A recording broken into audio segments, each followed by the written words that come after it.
السلام علیکم، میں ہوں فرحت عباس شاہ اور آپ دیکھ رہے ہیں Lahore T V. Latest news یہ ہے کہ رانا ثناء اللہ صاحب نے پریس کانفرنس کی ہے، ساتھ ان کے ہمارے قمر الزمان قاہرہ صاحب ہمارے دوست، اور ایک مولانا صاحب جو مولانا فضل الرحمان صاحب کی جماعت کے ممبر ہیں وہاں پہ پارلیمنٹ میں۔ یہ تینوں بیٹھے تھے اور زیادہ تر بات تو رانا ثناء اللہ صاحب نے کی ہے، اور انہوں نے اپنا وہی اگریسو اور لافل کہہ لیں قانونی وہ سٹینڈز اپنا برقرار رکھا ہے، اور انہوں نے عمران خان کی جو پارٹی ہے پی ٹی آئی اور لانگ مارچ کو ایک جتھا اور کرمنل لوگوں کا گروہ قرار دیتے ہوئے یہ کہا ہے کہ انہوں نے باقاعدہ ہمارے کیپٹل پہ پاکستان پہ اندر گھس کے اس میں آ کے ہماری جو ساورن بلڈنگز ہیں اور وہ جو مقدس ادارے ہیں وہاں پہ پاکستان میں، ان پر شب خون مارنے اور وہاں پہ خون ریزی کرنے اور بلوا یا کرمنل ایکٹ مقصد ان کا یہ تھا، وہ کرنے کی کوشش کی۔ اور ہم نے ان کو صرف ربڑ کی گولیاں وہ جو کشمیر میں ماری جاتی تھیں بچوں کو اور خواتین کو، اور انڈین آرمی جو مارتی تھی، صرف وہ گولیاں ماری ہیں یا آنسو گیس شیلنگ کی ہے، وہ انہوں نے نہیں بتایا کہ وہ کتنی کی ہے، یا جیسے 35,000 شیل مارے گئے ہیں یہ بھی نہیں بتایا۔ البتہ ایک بات انہوں نے بڑی بار بار کہی ہے کہ عمران خان اب تو خود تسلیم کر گیا ہے کہ اس کے لوگ مسلح تھے۔ عمران خان نے کہا ہے، اس میں نے وہ تقریر سنی ہے کہ جی ہمارے کچھ لوگوں کے پاس پستولیں بھی تھیں، تو اس لیے میں نے کہا یہ نہ ہو کہ کہیں کوئی آپس میں اس طرح کی بات نہ پہنچ جائے۔ اب یہ دیکھیے کہ ایک آدمی یہ کہہ رہا ہے کہ مجھے جب اندازہ ہوا، اچھا وہ یہ بھی یہ کہہ رہے ہیں کہ آپ تو ثوابی سے مسلح آپ کے لوگ نظر آ رہے ہیں، اور ہمیں اطلاع تھی رانا ثناء اللہ صاحب نے کہا ہے۔ تو یہ ممکن ہے کہ ان کے جو محافظین ہیں، گارڈز ہیں، سیکیورٹی والے ہیں، ان کے پاس ہو اسلحہ، لیکن یہ اس اسلحے کو ایک مسلح جد و جہد یا مسلح کارروائی کا پیش خیمہ یا اس کی تیاری کے طور پہ جو ہے وہ کہنا جچ نہیں رہا، کوئی سمجھ آنے والی بات نہیں ہے، وہ غلط بیانی پر مبنی ہے۔ آپ کے ارد گرد بھی پاس بھی جب پرائم منسٹر جائے گا تو مسلح لوگ بھی ہوں گے، آپ بھی وزیر داخلہ کے طور پہ جائیں گے تو آپ کے گارڈز بھی ہوں گے۔ تو یہ اس لیے جو ہے وہ تو قرین از قیاس نہیں ہے، لیکن انہوں نے جو فوکس کیا ہے کہ ان کے چند لوگوں کے پاس پستولیں تھیں، تو یہ وہ مان گئے۔ اب جب وہ مان گئے ہیں تو ان پہ پھر کرمنل عدالتوں میں پرچے ہونے چاہیے۔ یہ رانا صاحب نے کہا کہ میں نے اپنی کیبنٹ کے سامنے یہ بات رکھی ہے کہ جب وہ تسلیم کر رہے ہیں تو اس کا مطلب یہی تھا کہ ان کے مقاصد جو تھے وہ مجرمانہ تھے، اور وہ کوئی پرامن سیاسی جد و جہد یا کوئی جلسہ یا جلوس نہیں تھا، وہ ایک باقاعدہ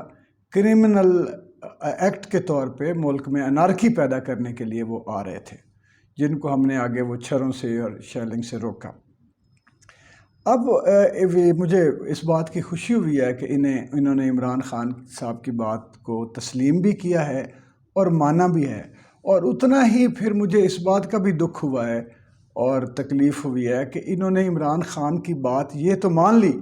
کہ اس نے کہا جی اسلحہ ہے، یہ تو انہوں نے سچ مان لی، کیونکہ انہوں نے جن لوگوں کے بارے میں کہا ہے رانا ثناء اللہ صاحب نے وہ اسلحہ دیکھا نہیں ہے، ان لوگوں کا جن کے بارے میں پستولیں ہمارے چند لوگوں کے پاس تھیں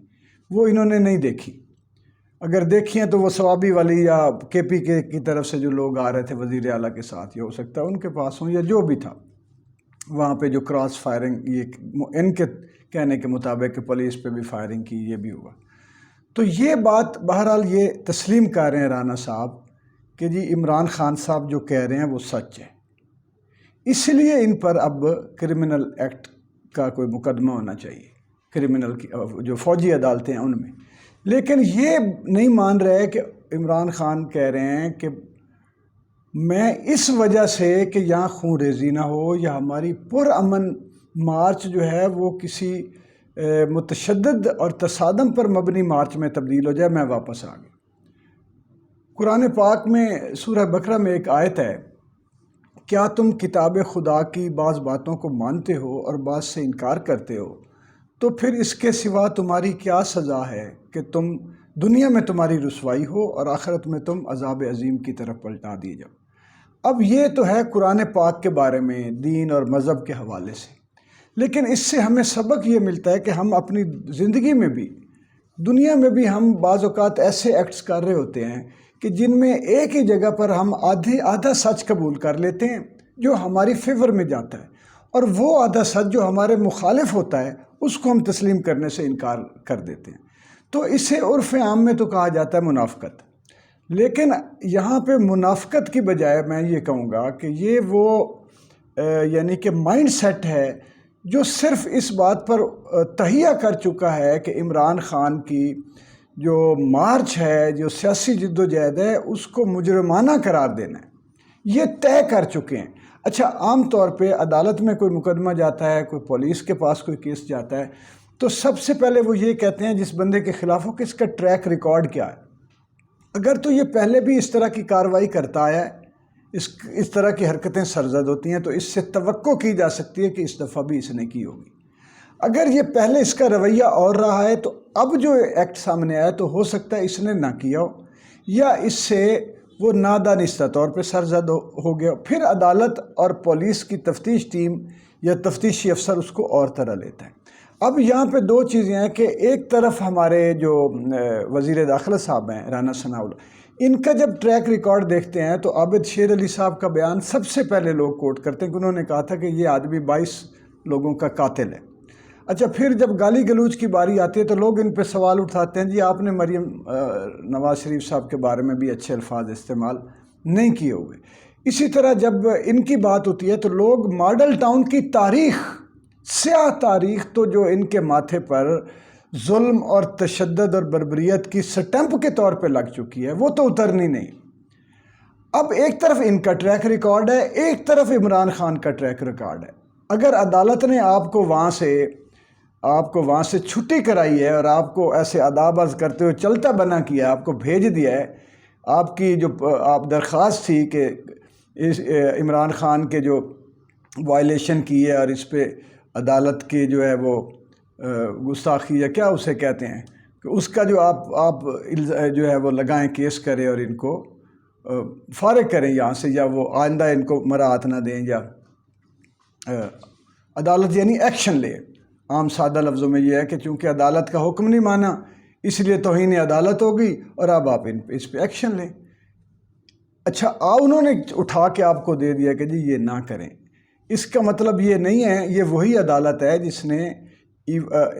آخری دن پارلیمنٹ سے وہاں پہ پولیس کی گاڑیاں، جیلوں کی گاڑیاں بھیجی ہیں کہ جناب عمران خان صاحب ان کی حکومت کو فارغ کیا اور ان کے ایکٹ کو غیر کا آئینی قرار دیا ہے، جو ڈپٹی اسپیکر کی جو رولنگ تھی۔ یہی عدالت جب آپ کو چھٹی کرا رہی ہے تو اس پہ اتنا تو بھروسہ کر لینا کہ آپ کی وہ جو درخواست تھی وہ بدنیتی پر مبنی تھی، انہوں نے سمجھ لیا اور انہوں نے آپ کو چھٹی کرا دی۔ ورنہ یہ کیسے ہو سکتا تھا کہ آپ ایک سچی پٹیشن لے کر جائیں، حکومتی عہدیدار ہوتے ہوئے جائیں، حکومت کی طرف سے جائے، آپ کا ملک کو آنے والا تھریٹ اتنا ریئل ہو اور جتنا آپ بتا رہے ہیں، اور عدالت آپ کو بھیج دے۔ اس کا مطلب یہ ہے کہ آپ کہیں عدالت کو غیر سنجیدہ یا غیر مخلص کہہ رہے ہیں اپنے کاموں سے۔ یہ یعنی ان بٹوین دا لائن آپ محترم ججز کہہ کہ آپ یہ کہہ رہے ہیں ساتھ۔ تو یہ عدالت پہ جو آپ دباؤ کریٹ کر رہے ہیں، آپ ہو گئی مریم نواز شریف صاحبہ ہیں، آپ کے دیگر جو باقی، اور یہ اس میں ٹریک ریکارڈ دیکھ لیتے ہیں۔ سب سے پہلے اس ملک کی عدالت پر جو حملہ ہوا تھا،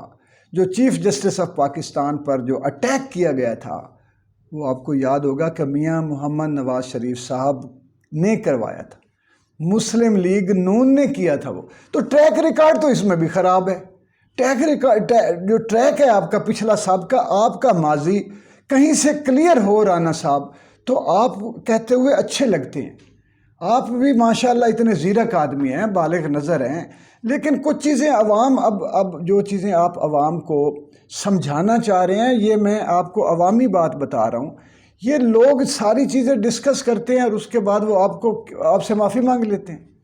پتہ نہیں کیا کیا وہ پھر آگے باتیں کرتے ہیں، غلط باتیں کرتے ہیں جو میں بھی مناسب نہیں سمجھتا۔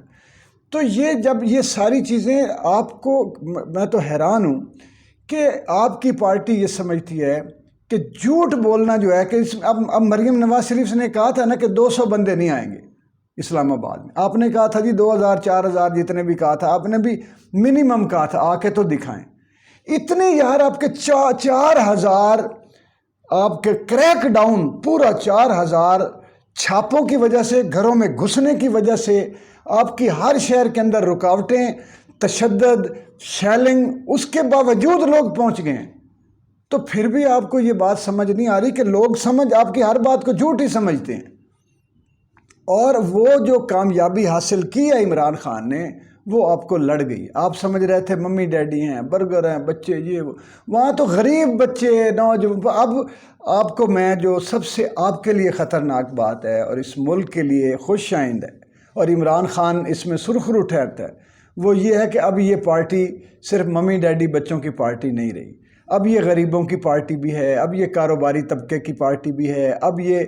مزدور اور کسان کی پارٹی بھی ہے، اب یہ مظلوم جو زراعت پیشہ لوگ ہیں، جو جاگیردار ہیں چھوٹے، ان کی پارٹی بھی ہے،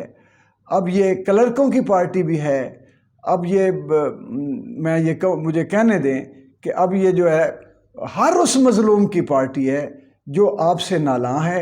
اور آپ کے ہاتھوں زخمی ہے، اور آپ کے جھوٹوں سے اور آپ کے فریب کاری سے اور آپ کی اس طرح کے جو تشدد آمیز جو آپ کی سیاست ہے، جس میں آپ لوگوں کے گھروں میں گھستے ہیں، آپ یہ تو دیکھ نہیں۔ اچھا، ان کی آپ نے سمجھ لیا، آپ نجومی بھی ہیں چونکہ، اس لیے آپ کو پتہ چل گیا کہ یہ مارچ پہلے بھی چونکہ تشدد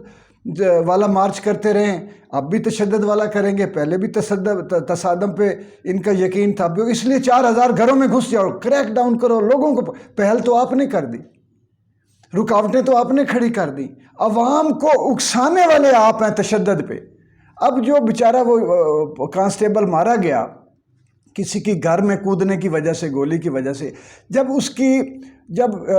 جائے گا ڈیپلی، جب اس کی جائے گی کہ وجہ قتل کون بنا، تو مجھے بتائیں بات کس تک پہنچے گی کہ وہ جو پورا ایکٹ تھا، وہ جو ایکٹیویٹیز تھی، وہ کس باعث اور کس نے اس کے آرڈر دیے، کس نے وہ سوچا، وہ منصوبہ بنا کے جھونک دیا ایک پولیس والے کو، بلکہ آپ نے سب کو جھونکا ہے۔